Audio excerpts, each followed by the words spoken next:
This is Dealer with the Crazy Picker Life, and next to me on leap year is my son and picking buddy, Wheeler! Hey Wheeler, it seems as though we are having some sort of a lighting issue. Well, what it is because your shirt is very light, my shirt is darker, so it tries to switch to my shirt, and then I realize yours is so light, so it has to switch to yours, and it just keeps going back and forth, so need to wear less contrasty shirts, apparently. So Wheeler thinks that our shirts are light and dark, and so this super awesome camera is having trouble adjusting. We're just gonna deal with it. We're gonna dealer with it. Dealer with it. There you go. Okay, so this is the Crazy Picker Life episode number 3. We are recording this on Saturday, February 27th, 2016. And it'll probably be out on Leap Day. Yep. Leap year, extra day of rent. Yeah, free day, party day. Free day, party day Monday. Once every 4 years. Woohoo. 4 years, man. I didn't know it was that. Oh yeah. Glad I wasn't born on Leap Day, man. I'd be pretty young when I was pretty old. I don't know. I'd be like 50 and I'd say, oh wow, I'm 15 today. Woo. Dog years. Yeah, you're making fun of my age. Okay, so this show, The Crazy Picker Life, is about the adventures of Wheeler and myself, and sometimes a few of the other family members that I have involved. Banana Squirrel, or what's his name again? Yeah. What's his name? Yeah. Banana Squealer. Yeah, whatever. Banana Peeler. He has failed to make an appearance again, although he is in the office here somewhere. Yeah. I don't know, maybe like Rogue Banana Squealer will run through the background. Anyway, we are pickers. I make my living buying and selling mostly on eBay and Amazon, buying a number of different ways. We talk about picking, we talk about our buying and selling, we show items, we give tips, tricks, ideas. Basically, we just chat. Yep. And this is our 3rd show. We have made videos in the past, and this is our brand new format. Last week we had some cuts from just talking here, and we went and did some other video. We will do some more of that every other week, every 3rd week, some things like that. We have some things to show away from just our little blank wall screen here. Oh, the super wall. We do like to answer questions and hear your comments, and so we'll go from there. So Wheeler, I've got a list of some things we're going to talk about tonight. I'd like to put that out right off the bat, and you know, if you want to tune out because it doesn't sound good, you can, and if you want to tune in because something sounds interesting, you know, here you go. Yep. So we did have a question on why don't we run auctions on eBay as opposed to buy it nows. We do run auctions, and we'll talk about that. I want to talk a little bit about us going out picking and buying. I have a 15-minute a night plan that I've been using. I'm going to talk about that a little bit. I've been redoing, and really not redoing, but I've been doing our packing room, and I'm going to talk a little bit about that. Backstock progress. Last week we talked a lot about backstock and our big backstock, and Wheeler has been picking away at the cameras, and so we'll talk about that a little bit. We do have some show and tell items, some good things to show off. Limited stuff to show, so. Well, we usually will have new stuff, and if you haven't seen it, it's new to you. Mm-hmm. And so we do not have our best stuff from the last 6 months, as usually the best stuff sells, but we still got some cool stuff. I have some things, we all have some things that we mark up and wait for the right buyer, so we got some cool things. Yep. And then if we have time, because we're supposed to keep this at a certain length, and I think I started my stopwatch. Started your stopwatch? I mean, I think I stopped it. I didn't stop it. We had some, check out our camera issues because of this weird adjusting light dark thing. Look at that. Yeah, no, I told you it's because of the 2 different color shirts. I've been wearing light shirts for the last, actually no, I guess I was wearing a green shirt last week, so I'm not sure what I was wearing. I'm even lighter under this one. Yeah. I'd say I could flip one up. I don't think that's going to make a difference. No. No big deal. I guess they'll just be listening to the audio and have like strobe lights going in the background. Yeah, it's really it's weird. It's not happening here, but I can see it in the camera. Yeah. And then if we have time, we'll talk about how do we shop and deal with people and wheel and deal with people. How do we look at stuff? And so we'll have a dialogue about that. Yep. So we'll just go in order. We had a question right off the bat. I can't recall who asked it, but it's a good question. Why don't we do auctions? You don't do personally a lot of auctions. Now an auction, an auction is kind of a slang for a listing on eBay, but what we're talking about here is not a buy it now. No. We're talking about a 7-day or a 10-day or even a 3-day, yeah, or a 1-day time limit where you start an item or a set of items at a price, and then people can bid on it in increments. Sky's the limit. Yep. Up until the ending bell, and then whoever comes in at the end with the most money gets the item. Now you can play around and have reserves. Alright, the most money's pockets, certainly you own it. Whatever that whole storage wars spiel is, Dan Dotson or whatever his name is. Whoever has the most money in their pocket, certainly own it. Let's get started. We'll go. Yeah, go. So you hope you're going to get a couple people at the end that are bidding heavy, and you get the money out of your items. So yep. We don't do a whole lot of auctions, but I'm gonna go down through our list. This time of the year, after the holidays and the first of the year, I probably do more auctions. Yeah. I want to clear some stuff out. Some stuff I haven't got around to listing individually. We have mounds of stuff that we've sorted, what I would call the better items, the items that stand alone. We've sorted some of those out of there, and still sits the pile of things that won't stand alone, or more of a bulk type situation. Sometimes we just have things that are in a market. For example, I've bought and sold Apple TV little boxes before. I got one as a gift. I think we won another one. Perk or something, yeah. Bought another one, picked up another one. And I don't know if it's still the case, but at the time, these things were just selling like hotcakes. Absolutely, certain stuff. At a certain price. And there was, you could put it at a 1-day auction. There was such a demand, and you would end up getting, within $5. Yeah. Whatever the price was. I've had a couple auctions too, like it's something so, like you don't know if it'll go very well, but they're so desirable that you put it out there and it'll even go for more than it would go to buy it now. Like I had this one camera, I was probably getting listed 140 or something. It was a mint in box, nice one. It's one of my personal cameras. Ended up going at auction, I think 3 or 7 day for $240 or $250. It was ridiculous. I don't know how that. Sometimes you'll hit that, and then there's always the other side of auctions where they can just... Yeah, no, we've had that too. I had some of my personal stuff just go... Yeah, so with auctions you can never tell. Sometimes you set reserves. 95+% of our business is buy it now and price things up just a little bit from the norm, and then we tend to run sales and things like that, and then we tend to run a every so many days, we'll reduce the price. Yeah. And so that's our strategy for the most part. Here are some of the items that we ran on auction in the last 60 days. I had some gold and some silver that I moved out. Both of those items were a very liquid type situation where there was a lot of it being bought and sold. Yep. And so I just put them at 3 and 5 and 7-day auctions and moved that stuff out within a matter of weeks.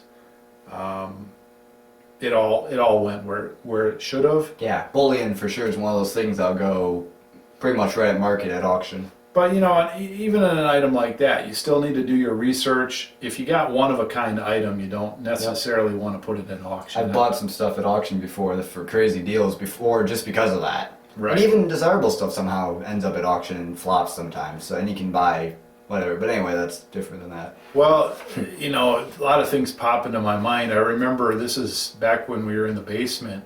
We had bought this lot of, was it Olympus collection? Olympus? Yeah, Olympus collection. It was Olympus. And Tamron adapt-all lenses. Yeah, it was camera lenses, and most of them were new or mint in the box. Yeah, no, collectible Tamron stuff. And we had put, we had spent like $1,500. Yep. And that was a lot of money back then. Yep. And so we just wanted to move it out. Decided to run an experiment, kind of. Well, we needed to get our money out of it, and so I had you list those at auction. Yep. And everything was good. The listings were good. Everything was all exciting. And then we wake up the next day and we're like, something's not right here. How come they're not ending at 8 or 9 o'clock at night, which is where we like to end our auctions? Yeah. How come it's ending at 8 in the morning? I've done that a couple of times, and man, that is just like the worst mistake ever. Yeah, well, I've never done that, but I've done it. Anyway, so once an auction's items. locked in like that, and it was down more to the wire until we noticed something was weird. The hours weren't lining up. All of them went foreign because the people that were bidding on them usually. It's actually good for one of them there because they're going around 500 market. Went for 850 or 880 or something. Well, it turned out okay, but being that we wasn't perfect for sure. We were not super versed on auctions, and it was a lot of money, and a lot of things did go to the end, you know, where they didn't pick up, and we're thinking, well, wake up, people, wake up and start bidding. But it turned out to be a lot of foreign buyers because they're the ones our time that are up at 4 a.m. and the other side of the world is the opposite. Like PM is AM, whatever. Yeah, so don't do that. Nope. Really bad idea. I don't remember what we bought that stuff for, and I don't remember what we sold it for. But I think we doubled our money. Yeah. Nope. But it was a little. It should have been a triple or at least. It was a little antsy, and we had to send a few $1,000s overseas, which always is a little scary. Yep. We do quite a bit of overseas stuff now, and you can protect yourself with insurance and stuff. We had a Winbook tablet that again had a pretty good track record, and boy, we got that a year ago or so for my wife. Yeah, we got a deal. We ended up selling it used for more than we paid for it. Yeah. I had a lot of PlayStation 2 consoles all beat up, and a Slim and some accessories that went pretty well. I made money on it. You know, I just put it at 99 cents, and then I carefully measured out the shipping. So, you know, if it sold for $2, I still would be covered on the shipping. Yep. I don't know, it went for 40, 50, 60 bucks. I finally moved out a bunch of action figures that I had from this consignment deal that I started years ago, and I just lumped those all together and moved those out. The guy that I did the consignment deal for actually passed away. Yeah.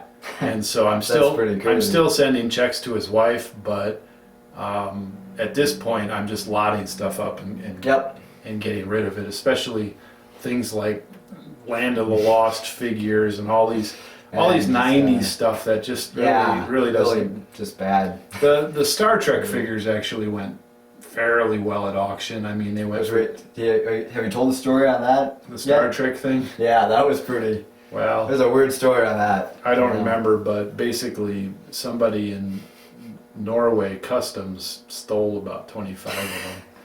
Oh, I'm a Star Trek collector in Norway. Oh, this one has a gun on it. It must be a real gun. Yeah. Who knows? Well, I packed it too tightly, and I think they took it out to look at it, and then when I went to repack it, they couldn't because it didn't fit back in there. So who knows? Anyway, I had to refund some of that. So I did 4 lots of action figures.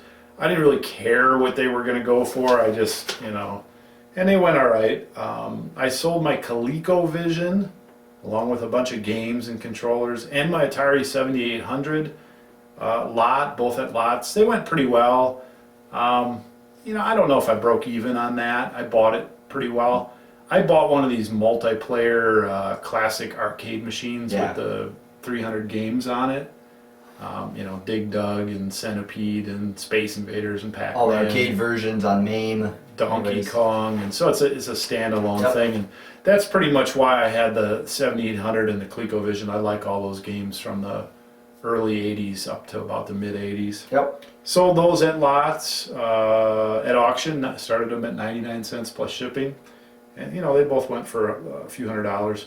Hot Wheels, you know, we got a couple thousand Hot Wheels with this gentleman's lot, and I ended up selling a bunch of them singly. Like there were Ghostbusters cars, Some better ones in there. and there were some Racers Gold editions, and all these different Hot Wheels. Nothing super great. Yeah. I mean, when I'm talking good ones, they were from 10 to 15 to 20, a few 30, a few $40 ones, but the majority of them I sold out at lots for, I don't know, 50 cents or $1 a piece when they're in the lot. Yep. And I didn't care about it, and there's Not making a lot anyway. So. well, his wife wants the money, Yeah. and he's not here, so CB radios, I bought a couple of Cobra CB radios that I ended up not testing, so I just threw those in a lot.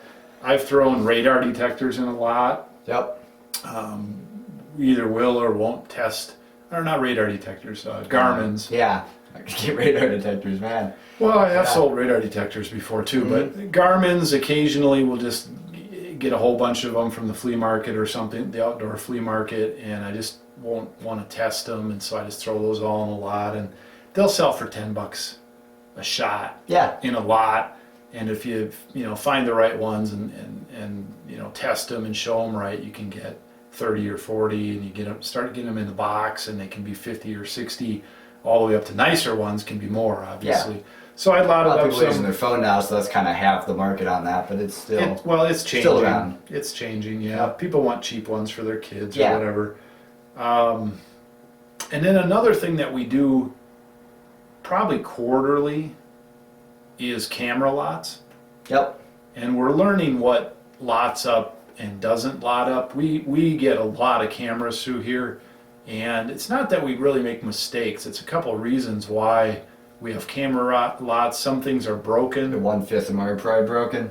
Depending on what you go through. Yeah, broken cameras, broken lenses, lens straps. We take all those off. We've Camera got straps. And all camera lens straps. Yeah, camera straps.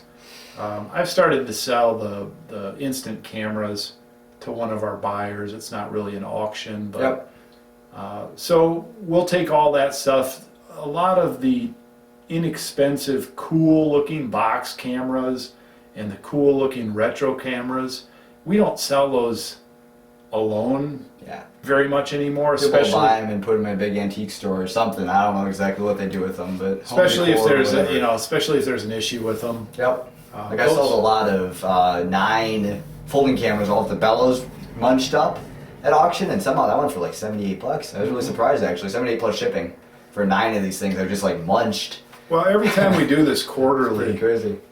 I'll have like 5 or 6 lots. Filters, Yep. filter rings. Yep. We're gonna start I selling. sold some pretty good lots of adapter rings and stuff. Adapter Those are rings. buying now, but Well, and we've run auctions and Yeah, they go pretty well too.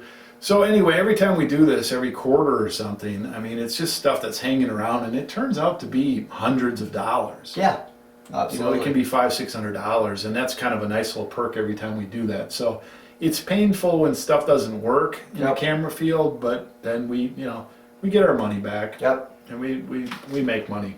So those are some examples of auctions that we will run.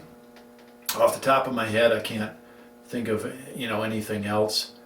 I haven't run a losing auction, what I would call a losing auction, in a couple of years. Yeah, I think I ran one for the challenge once or something, like it was really Yeah. close, but no, not a lot. Mainly because I just throw stuff away before I do my research. Here's what you want to do if you're going to run a successful auction. You want to look stuff up. Have people run auctions before. How many are selling? How many are listed? Yeah, just do a little research, and you can tell if stuff's going to go or not. Now, I like to end auctions Monday, Tuesday, Wednesday, Thursday. I don't like to end auctions on Friday night. Yep. Saturday's okay. Yep. Sunday's okay. Sunday's pretty good. Sunday's probably the best. Pretty crowded though. Yeah, I've actually had some luck with like Tuesday nights and Wednesday nights for some reason. Like, I don't know. Friday nights, I just won't end auctions Friday night. And usually when I end them, we're Central Time. I'll end them somewhere between 9 and 10. Yep. Just one note on the whole auction thing too. Like when I buy auctions and it's something I really want, what I'll look up is the cheapest one, buy it now, right now, and then that'll be my top bid for this auction. So I'm just wondering if that's another thing you could check if you're planning on running an auction. You could see what's the lowest one that's similar to yours or a little bit worse than yours, and then like have that as your estimated price or something. Because I just know I do that. I don't know. Yeah. If anybody else does. I don't buy a lot of stuff. No, I don't either. But just the ones I have bid on. That's my strategy. Is $10 under, whatever. Just bring it around. You know, I have another reason to do auctions. If you're out of your field in something and you don't want to spend a lot of time learning about something, that might be the time to cut bait. And instead of doubling your money, you might make, on $100, you might make $50 or something like that. Or if an item alone doesn't, we've talked about that, but if an item alone is going to sell for $15, $20, $25 and then ship for $10, $15, a lot of times we do free shipping, there's nothing left. I'll give you an example. I did sell a couple of other auctions this last week that went pretty well. One was for some transistor radios, small ones. Yeah. Alone they sell for $10, $15, $20, $25. They are collectible, but I didn't want to mess with them and list them and take pictures individually and pack them individually. So, I listed them at auction. I think there were 17 or 19. They went for $10 or $12 each. Yeah, that's interesting. And I was plenty happy with that. I didn't have any money in them at all. Yeah. The other one that I listed this week, I have a huge train collection that I'm selling off on one of our IDs, and a lot of the pieces, $50 and above, I'm listing individually. I had a whole bunch of stuff though that was $50 and less, and I lumped it together, and I thought, well, if I get $200 out of this, I'm going to be plenty happy because I don't have to mess around with it for an extra couple hours. And I tell myself I'm worth at least $50 an hour. Yep. That's how I try to think, and I tell Wheeler, you're worth at least $20 plus an hour. Yeah. And so we try to train ourselves not to do tasks less than that. Yep. If possible. It's not always possible. Which is a good lesson if you want to grow your business, by the way. You got to start thinking like that. Anyway, it ended for $300 some plus shipping, so I was plenty happy with that. Yeah. And again, I can look trains up, but I can't grade Lionel trains. I can't test. I'm not going to test them. Yeah. I'm not going to sit there and look, is the railing on this damn thing? So I take good pictures and I just price it lower. Yeah, actually one thing I just remembered, I was selling some coins from my personal coin collection a while back. Well, I collected coins a while back. I just sold this recently here, and I don't want to deal with the whole thing, so I just lied all those up. And they actually went pretty well. Like, I did some good pictures, described what was included there, and I can't remember what they went for, but it's over 100, so that was pretty good for 100 pennies or something. Well, let's just do it. This is important because if I would have sold the transistor radios, I got $200 plus shipping out of them.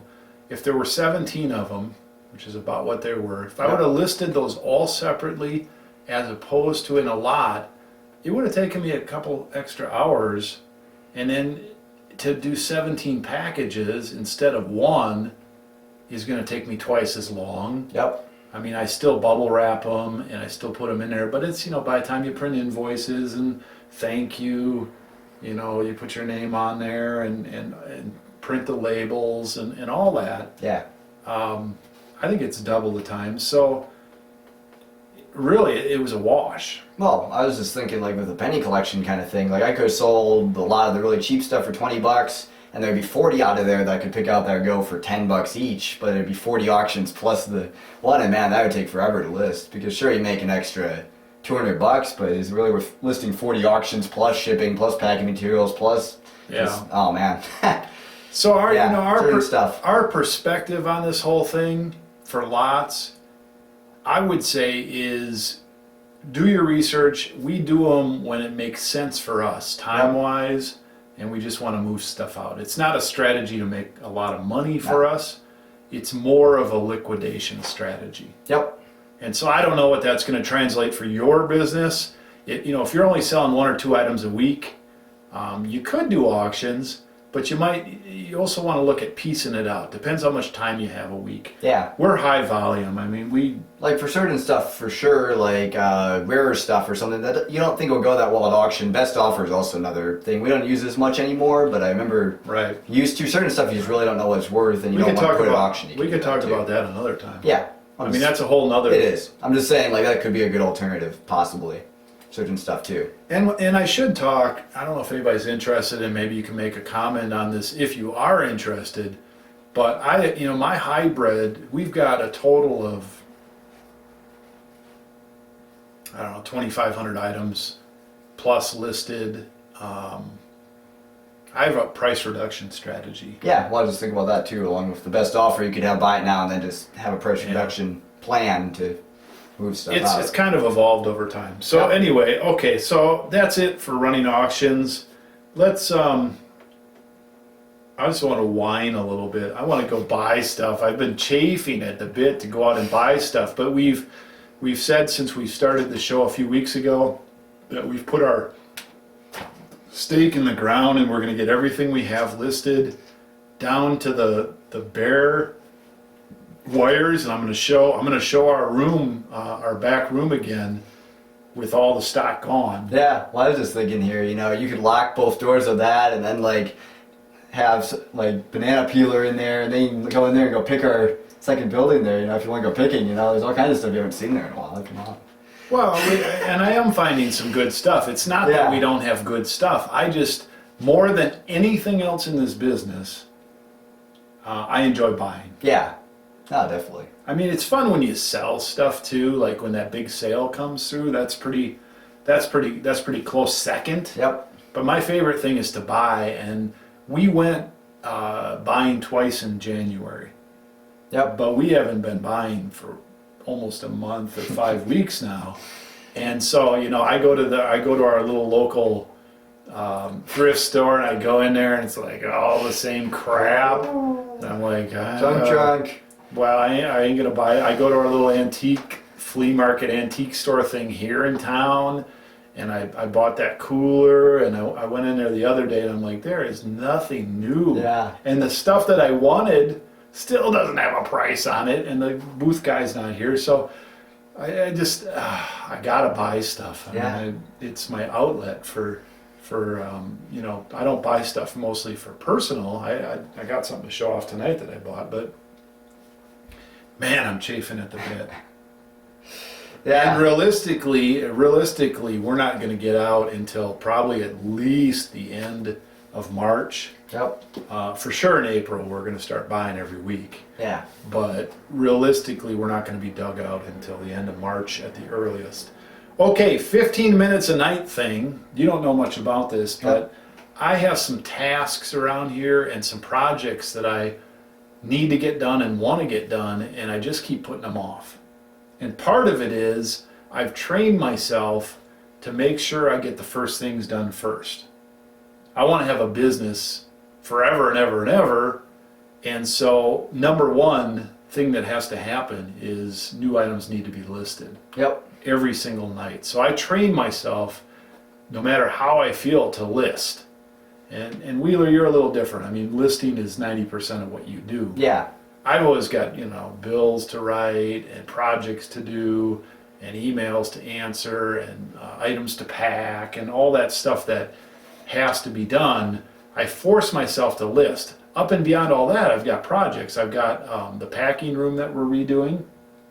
Yep. Which has basically just been everything thrown in a room and a jumble, and I'm finally getting it set up so it's going to be efficient and nice.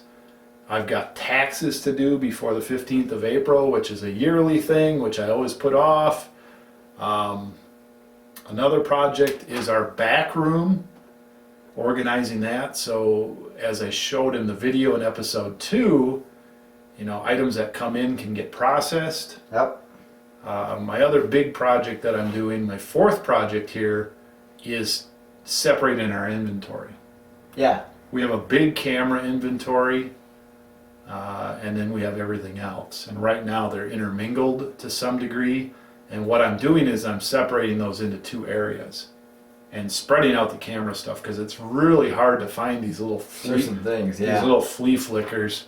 And we've put up with it for a while, but we've gotten bigger and bigger, and we're trying to work smarter, not harder. Yep. So I've spit out a lot. Here's what I did.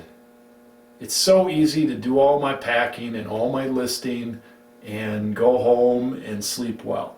Yep. And get nothing else done. But here's what I did. I wrote these 4 projects down on my whiteboard, and I put 15 minutes a night. And so at night I'm typically here 4 hours. Every hour I take a break for 15 minutes on my stopwatch. I work on one of those items. So this last week I worked 15 minutes on taxes a night and made progress. You got to focus. I worked 15 minutes on the packing area a night as a break, and it worked. Yeah, I got see it over there, man. Yeah, it's a lot different looking. I got my bubble wrap holder up. I've got my paper dispenser up. I got my bench fixed so I can stick my computer on there with my labels. I mean, it's coming along. Definitely. I mean, stuff is happening, right? Yep. The inventory separation, I've got that started. That's a bigger project than I thought. And in the back room, I organize that quite a bit. So if you've got these projects that you're not getting done, you don't have to have 4 of them. I'm a crazy multitasker anyway, but you don't have to have 4 of them. You could have 100, you could have 1, you could have none. But if you've got something that you're not getting to, try the 15-minute rule and just put your stopwatch on. And it doesn't even matter if it takes you 5 minutes to get into it. You get into it for 10 minutes, you do that for a whole week, you're going to be a heck of a lot farther along than if you didn't do anything that whole week and wonder, when am I going to get to that project? Because you can even do it with like sorting your inventory or going through Backstock and figure out what's worth selling and what's not. You can do all kinds of different stuff with that time, like pretty much anything. Well, and in reality, the break, as long as I did it every hour, so I did my stuff that I had to do for 45 minutes, and then I did that for 15. I actually worked a little more efficiently on the 45 because I knew I was cutting it. Yeah. So I really didn't lose anything. I gained a lot. I mean, I only had this going for 1 week now. I did not do it 5 days in a row. I had a little breakdown towards the end of the week here. But I'm going to try it again starting Monday. Yep. And hopefully, like for taxes, I don't want to end up April 3rd with nothing done. And so that's, I'm on pace right now to really get going. So that feels good. Packing room progress. I don't know if it'll be next week, but one of these weeks soon I'm going to show off my packing room. The computer that I'm going to put in my packing room to print labels and look up things and do addresses and leave feedback and all those things that are associated with the end of an order. Yep. Is probably my main computer that I'm using, and then I'm going to buy a new Apple Mac Pro, whatever, that circular weird thing. Yeah, the garbage can. Yeah. That's what they call it. I'm going to upgrade. I haven't upgraded in a number of years, and I buy these crazy overpowered computers. Maybe I'll be able to just say that. Well, at least you can multitask a lot of stuff, but other than that, there's not a lot you're utilizing there. Yeah, I don't do any CAD work. Video editing. I might do some rendering. I might do some video rendering. Who knows? But anyway, 4K, that's coming in. I made this mistake once. I upgraded my computer right in the middle of my taxes. And so to put TurboTax from one computer to the next, I remember that whole and then take all the stuff I've been working on from one computer to the next, for whatever reason that didn't work out very well, and I lost a number of days, and I was already in April when I did this for some stupid reason. So if I show you the packing place before April 15th or whenever I get done with taxes, it may be done minus the computer thing. Yep. So we'll have to see how that'll work. So the packing room is coming along. I used to have my bubble wrap on the floor. I used to have boxes all over. I used to have the paper I use on the floor. I started to organize and hang stuff up on the wall, and you'll see it all. It's pretty exciting. I'd say we're about 20% of where I want to be, but Yep. I think my packing of 600 packages a month, when I'm all done here, I think I'm going to be probably 30 or 40% more efficient. Yeah. And over time, that's going to add up. That's one thing I just came up with. Like next week or the week after, I'm going to talk about efficiency and in the workspace and all that, because I have a major issue with that. So I think if I tell some of the things I did to improve, I think other people can gain from it. So I'll definitely talk about it next week or the week after that. Come up with a topic on that. You need to put that on your talk about list. Yep. And again, Remember just that. to bring this up often, if you have questions about what we're talking about or comments on your own case, things that work for you, we might be able to share those with others or talk about those a little bit. We're willing to share in more depth on anything or go off on a tangent. I keep looking at my watch. We're doing all right. How about Backstock progress? I mean, just in general, I think we're focused, and I think it's happening. Yep. You've done a lot of camera work. Oh, absolutely. and I I've been think doing almost a tote a day now for the past week or something, which is really crazy. Like the whole thing along with efficiency, I just remodeled my office, so that'll be part of the whole thing. And man, it's a lot more streamlined than it was before. yeah, Talk about that in a sec. I see good things happening there. Yep. And how's the Backstock been? Well, it's pretty good stuff. Like there's really good stuff mixed in with kind of okay stuff, but it all needs to be processed. Like it's just been sitting forever, and man, we find some really good gems in there and just crazy stuff you would ever think Yeah, of. I mean, it's really just to put it's thousands of dollars. Yeah, I keep recalling these two cool, weird-looking movie cameras we picked up, but I couldn't find any of them, and it's just like this really rare movie camera. We picked up 2 of them within the last year, and I've found both of those within the last week, just starting to get through the Backstock. Man, all that stuff's back there. It's just Yeah. like all the stuff you remember buying, you're like, whoa, this is scored right when you buy it, and then it just goes in the Backstock for a year. It's kind of hard to deal with that, and we've dealt with it in different ways. We probably should throw out there too. Well, we can talk about this too, Yep. but we try to list combined on a retail level $1,200 a day, Yep. 6 days a week. And when This week, I think we made it. when we go picking, it'll be 5 days a week. We try Yeah. to do 1,200 between us. And yeah, some days like Saturdays like this, if we're in the office on a full Saturday like this, we usually will do like 3,000. Yeah. No, I think our record day right now is 5,600 or something. We've done some pretty crazy ones in the past. We've had High book. bigger ones. Yeah, maybe bigger than that. No, I don't know. we- Yeah, high book days. Sometimes it crazy lines. stuff. Sometimes it lines up. I mean, Yep. we've had good sales days too. But I'll just throw that out there. We have some incentives and some things that keep us focused. We got lots to talk about. Yeah. Okay, so Backstock is progressing. We'll keep you up on that. I have like 18 totes. I mean, we've got boxes Mm-hmm. and a lot of weird separate items that need attention, and a whole bunch of other stuff.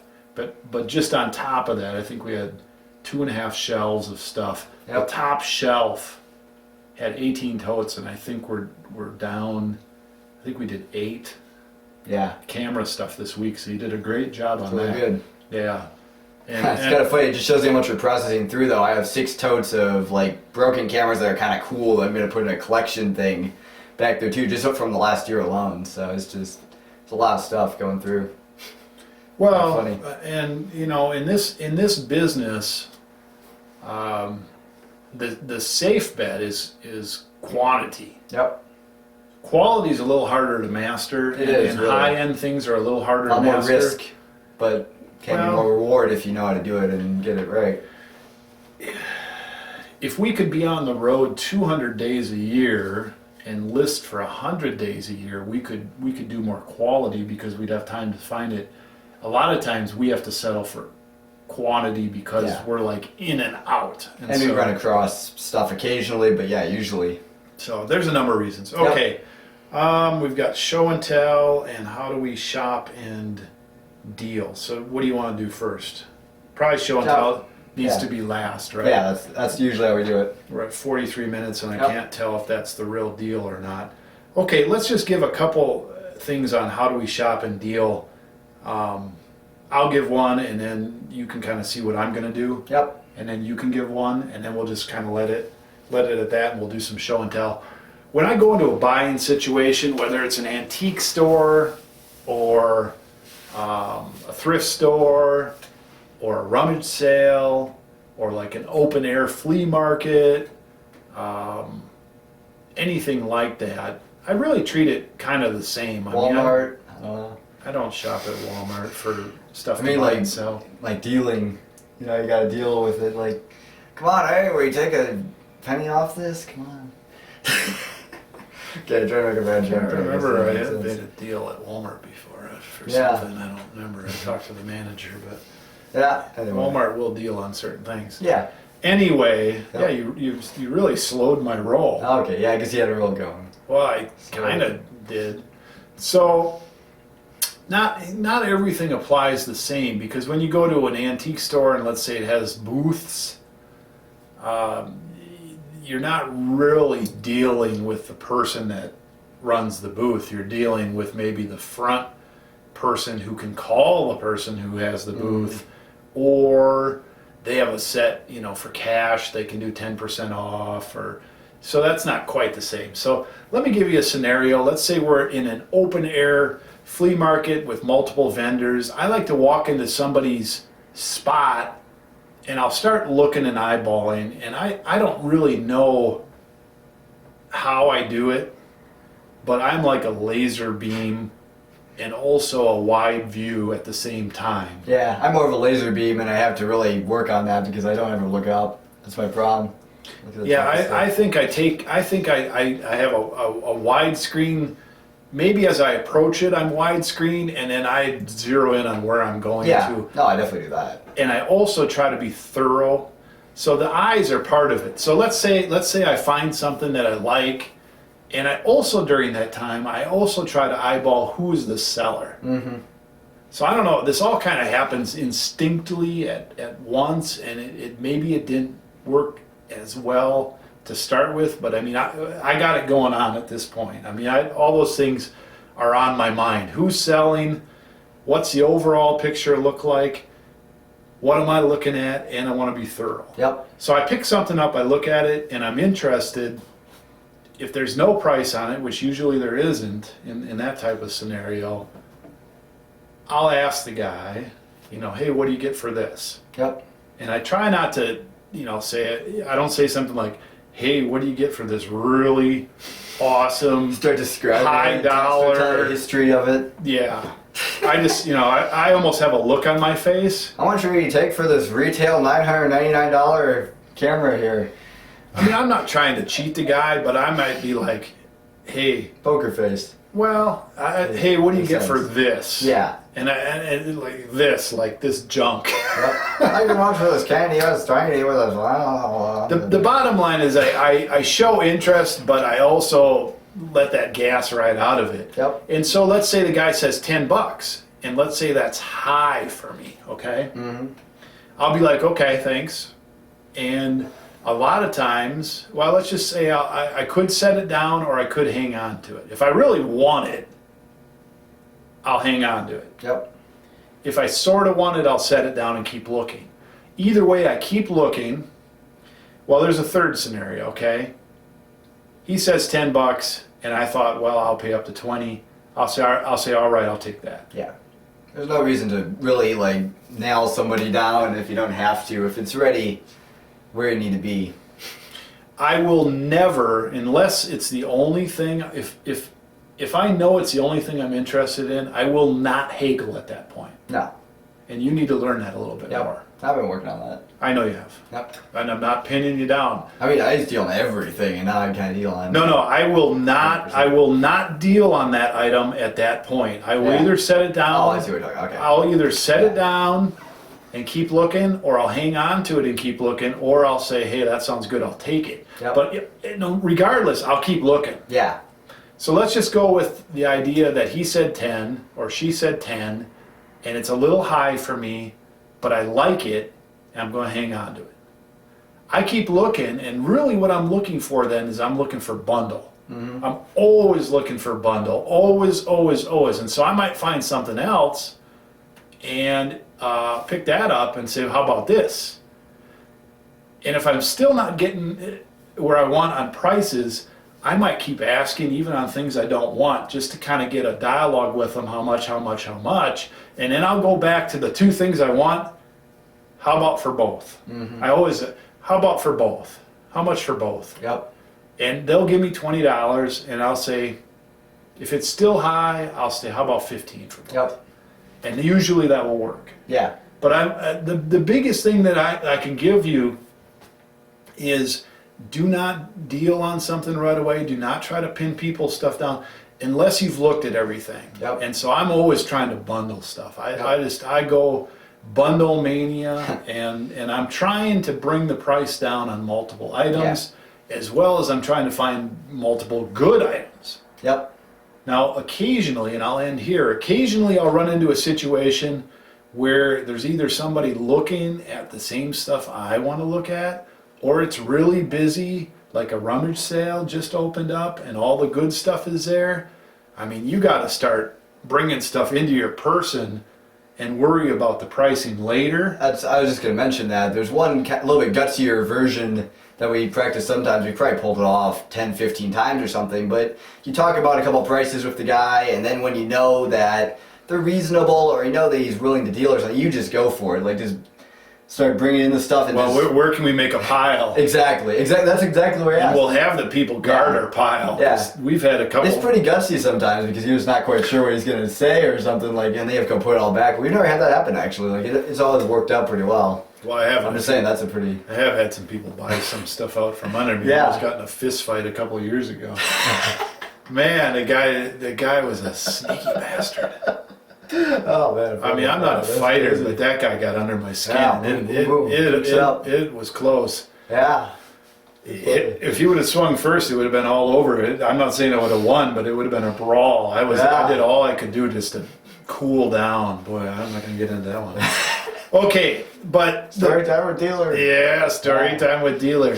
So, and I think I'm a nice guy, but I can only be pushed so far.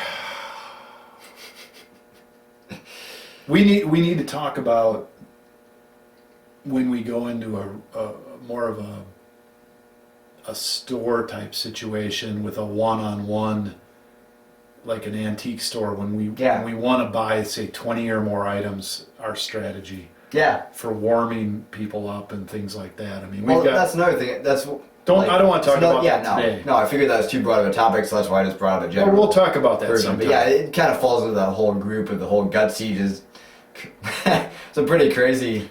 Well, we should bring up that estate sale that we went to. It was last year. Over in Wichita. Yeah. Where we made that pile and actually sold an item out of the pile on the spot to another buyer for more than we paid for that pile. It was crazy. Yeah, that was nuts.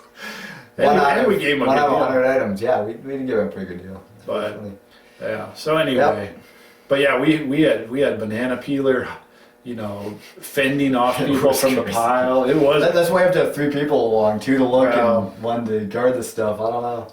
That was cases. Well, for us, that was such a gold mine. Yeah, absolutely. I mean, I think there was another building we went to after we took care of the main thing. We might have spent a couple $100, but there was at least 100 items we threw out. Yep. And I don't know, 2, 3, 4 grand. Yeah. Well, yeah, exactly. It comes to a point sometimes though where you just kind of have to grab everything, and then if some of it's garbage afterwards, you paid so little for it, doesn't even matter. Right, and we didn't. Yeah. And we'll do that sometimes. Well, absolutely. Once you know the prices are right, you just start piling in. Okay, we're gonna have to have we're gonna have to have a part 2 to this because there's just so many stories that can give you some ideas on how we are aggressive buyers. Mm-hmm. In some cases, for sure. But the persona that we project, we're always friendly. Yeah. No, we're always on the same side as the seller. We're always grumpy camera buyer. No, our style is such that we never beat somebody down to get a deal. Yeah. We always and we don't like sprinkle perfume on them and friend them up either. It's a win-win. Yeah, talk nice to me. There you go. Oh yeah, nice guy. Is that a American Pickers? American Pickers reference? Yeah. With Frank and some weirdo. Yeah. Yeah. We always leave people better than when we left them. It's always a win-win, but notice we say win-win. Yeah. It's not we lose and they win. We don't want to ever do that. I mean, We don't concede defeat. No, we don't. I mean, we do run into some people that are pretty tough from time to time. Man. Yeah. But we like to do the win-wins. Yep. But, again, notice we're saying win-win. Yeah. They make some money and we win. Yep. Okay, Wheeler. Okay, well, let's get into some real cool stuff. Are you done? Did you just have enough talking about it with my little? Yeah. No, I'm Okay. very well wrapped up. We can start talking about it again. Anyway, it's a kind of cool buy that we have listed right now that is not sold yet. We picked this up in Wisconsin a little while back, and this is actually original camera from their TV station in Green Bay, Wisconsin. So somebody at the TV station in approximately what year? 1950s. So 50s would have taken their briefcase out. Yep. And they would have went up to the parade, and they would have brought out their movie camera. Yep. How many lenses on there for different effects? It's 3 different modifier lenses. So telephoto, wide angle, and then it has like the WFR TV number 5 Now what on there. brand is that? It's a UMIG. Okay, and It's that's made in Austria. So it's an Austrian brand. heavy duty, like an Anchor. Yep, pretty much. Now is that a crank? They have to crank it yeah. while they're That's a crank. okay. It's a real easy crank compared to some other ones. Well, It's yeah. really So in streamlined. 1950-ish, I mean, heads or tails, what did that thing cost? I really have no idea, but I'd say on like a scale of 1 to 10, top camera to lower camera, this is probably about 9 as far as the top professional camera you could buy at the time. So it was really up there. So it was more than your average car. Yep. I mean, it was No, absolutely. It was the expensive. C16R too, so they even got the higher end model, the one with the reflex finder on there. So that was big money. I can't remember exactly what Bolexes used to go for back then, which were right at about the same level as this, maybe even a little bit lower, but I think it's like $700, Right. $800 or something for the starting model, and then all the way up to $15 for a crazy kit, which obviously $1950, that's a lot. No, we didn't pay a lot for that. No, we didn't. I bases a 20 on here or something. Yeah, we didn't pay a lot for it. And here's the weird thing about it. It's very nostalgic. It belongs in a museum, and maybe we should try to look up and see if this news station is still there. They might want to just Well, yeah, they are still there. put it in their front showcase or something. Yeah, it's another kind of interesting thing. Nobody wants it. No, they do. It's listed at 500 with a bunch of watches Still? right now. Still at 500? At least that. Anyway, we have this video news film, which is sold only at TV stations by Kodak. It's just kind of an oddball. And they're all labeled, like all the different, like where you can shoot and what you're going to shoot with it and all that. It's just kind of neat. So the professional nice. that would have used this camera would have had this case and a kind of a system, and they would have flown out of their van and they would have had to be ready to capture the news, or it would have been their job. Yeah. And they could, they could have made or broke their career. Yep. So that was the kit, huh? No, that's pretty cool. And there are like 10 rolls of film in there, and those obviously were about 20 a roll back in the 50s and so those are big bucks. So that's a lot of, they had to have a lot of film just in case. Film wasn't cheap. They had No, to it wasn't. And keep it rolling. Actually, there you go. It has a little NBC logo on there. So this was NBC owned Affiliate. television. Yeah, an affiliate. So, That's funny. It's television / WOMT radio. we've been heavily buying camera equipment in the field for about 3 years now. How many of those do we run across? We found some more modern TV cameras in that sort of way, but never anything that old, Like a especially kit. like that. No, never like a kit like that. Yeah. We've picked up some stuff that's sort of that kind of stuff, like high-end professional, but not. Do you see kits like that online? No, I couldn't find anything like that. It's kind of cool. Yep, it's one of those things that you don't come across very often. Are we trading? Trading? I mean, do I get a chance? Oh, yeah. Oh, yeah, that's right. Okay, Good idea. 30 seconds. Yep. Alright. Big boats sell. This is a boat hull only. They come in different styles. This one's more like a shelf sitter, more like a model. It does have a movable Brass hardware on it and everything. brass hardware, but it is not set up for radio controls. It is not necessarily set up with a heavy weight in the bottom. What I've learned to actually sail correctly, although it feels pretty heavy down there. Yeah. It has a movable rudder. I had on a it. guy from Germany that wanted to pay $150 to have this shipped to Germany, but it turned out it wasn't quite what he was looking for, but he schooled me on it. I have bought and sold pieces like this before of varying sizes. I paid $20 for this. Lots of watchers at $150. Yeah. I'll make $100 or more plus shipping on this. So quality boats, there are old ones, there are different style boats. A lot of them sell well. There's also toy boats from the 50s that have working boat motors. Yeah, it's one thing I noticed here that you can tell how old it is the blade head screwdriver, or blade head screws all around it. There's no Phillips head anymore. Yeah. So that dates to about 60s or maybe pre-60s. Who knows? Pretty But old. People are interested in that. Yep. So there you go. Yeah. So anyway, I guess we were talking about greasy ball bearing shutters a little while ago here. I'm not sure exactly how that segues in, but I just decided to show off one of these Argus bricks. This was actually the most produced camera ever made. I'm gonna try to put oil on my camera, I guess. Grease. Come on, grease.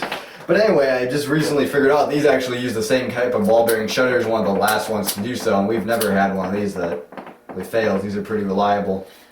So there were a few cameras that went past the 20s and 30s or whatever with Tried the to- ball bearing. They made them nice and cheap to produce and all that, but these things, they're called an Argus brick because they weigh 3 pounds and literally they are a brick. You could actually make a house out of those with Yeah, bricks. pretty much. But they made these from, What a cool facade. I actually don't remember the first year, but I think like 1929 to 1950 something. So they were produced for a great number of years, a couple different variations, and obviously they made, I don't know, they made the most of any camera, production camera of this. So I'm assuming it was in the millions. So what, I don't remember is there a honestly. small or a large collector's market?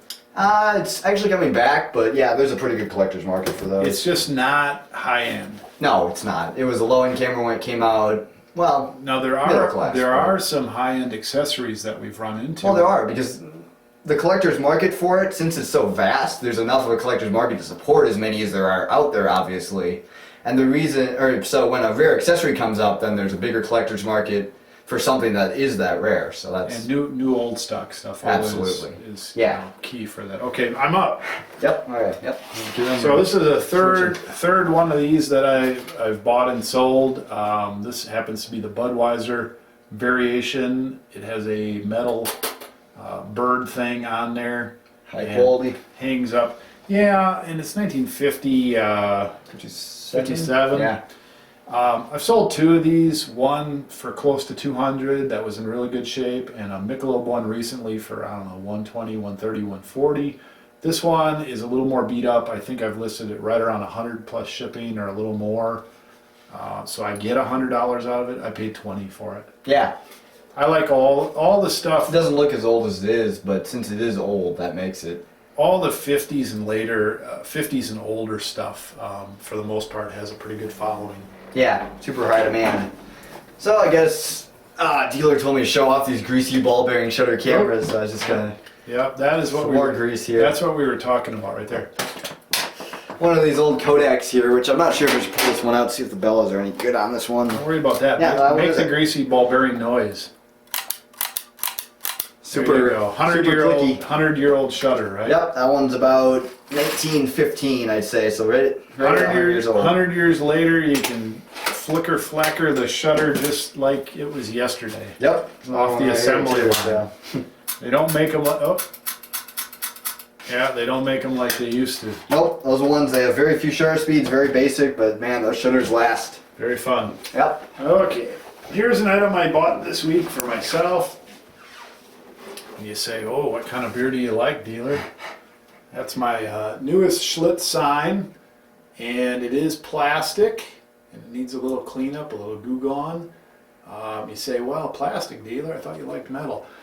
This is kind of neat because it's got sort of a plastic fishbowl thing over the front, and then it's 1957, and that's a different time. You look there, you got the Oompa band, you got people dancing, dressed up, bringing beer out on the beer platters.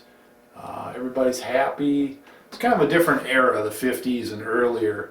And so I still like that over in Germany. You know, the legal drinking age is like 16 over there. I paid $40 for that. It's not Sad. it's not big enough really to put on our wall here, Yeah. but it's some of the decor that I'm starting to pick up. And I found this one looking for another one that we're going to use as a light on our entryway that probably will come in and I'll show off next week. Yeah. But I really like it. I'll clean it up a little bit. I'll take it apart. And, Just the thing is there, it's like there's a plastic covering over the plastic that's embossed under there. If you're looking from the side, that's kind of odd.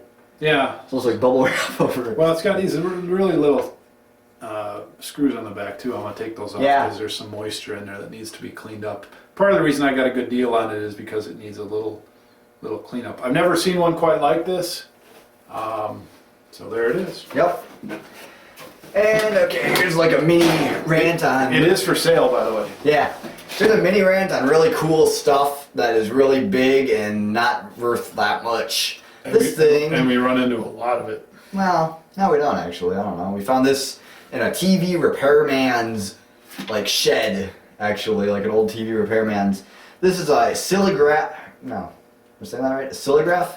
Oscillograph. No, I think I'm saying that right. I don't know. Oscillation graph. Yeah, I don't remember what I was thinking. Whatever. Anyway, oscillograph record camera. So it's a Polaroid camera. It takes Polaroid instant with film. this big goober on it.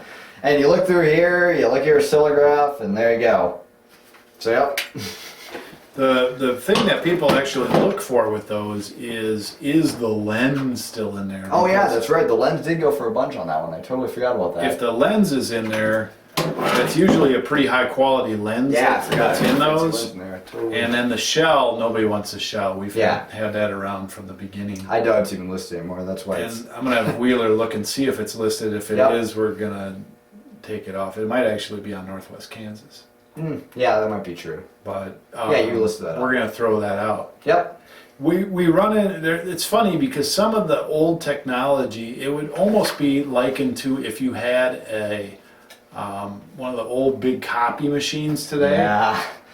And then it is. I think it's and like a typewriter, and some of these technologies, they don't translate well 50 or 100 years later as antiques. People just still don't want them. It's like a typewriter or something. Because some typewriters, obviously, but I mean, like the majority of big old typewriters are electronic typewriters or something. It's just so there's a lot of that stuff out there, and we've picked up most of it over the years. It's gonna be like the big early computers in 100 years. Everybody's gonna be like, oh, this big paperweight. We gotta get this thing figured out. Yeah, you just need non-contrasting shirts. The problem is there's so much white in it. I see it like it's focusing correctly on yours and then focusing correctly on mine. So we that's what hope it is. you don't freak out. That's what it is. Strobe light effect. My last item. I talked about my other clock that I didn't show you last week. This is the Radiant screen projector clock. Pretty cool. Glass front.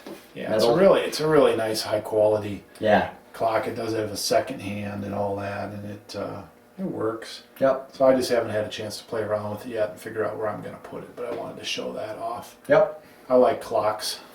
Reverse painted glass too. Yeah, it's Really neat. nice. It's a neat one. And this is not really like an item to show off, but it's just kind of like a sort of joke because there's this filter called a CPL filter, you know, circular polarizer. But anyway, CPL, Crazy Picker Life, so we got the Crazy Picker Life filter right here. It's not really that funny unless you're a photographer and get the anagram for CPL. Check out CPL. Okay, let's wind it up. Join us next week. We would love to have you around with us next week. Please subscribe to our channel so we can build our channel and we can get updates out to you.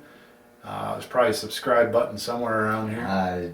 Who knows what they do with it nowadays? They're probably just gonna like have it where you're automatically subscribed if you're watching for one. Automatically subscribe to our channel. We will take a thumbs up if you'd like. We will accept that. We'd appreciate that too. Call your friends. Have like 2 thumbs ups. Give 2 questions and comments. We will read all those and use some of those on the show. Yep.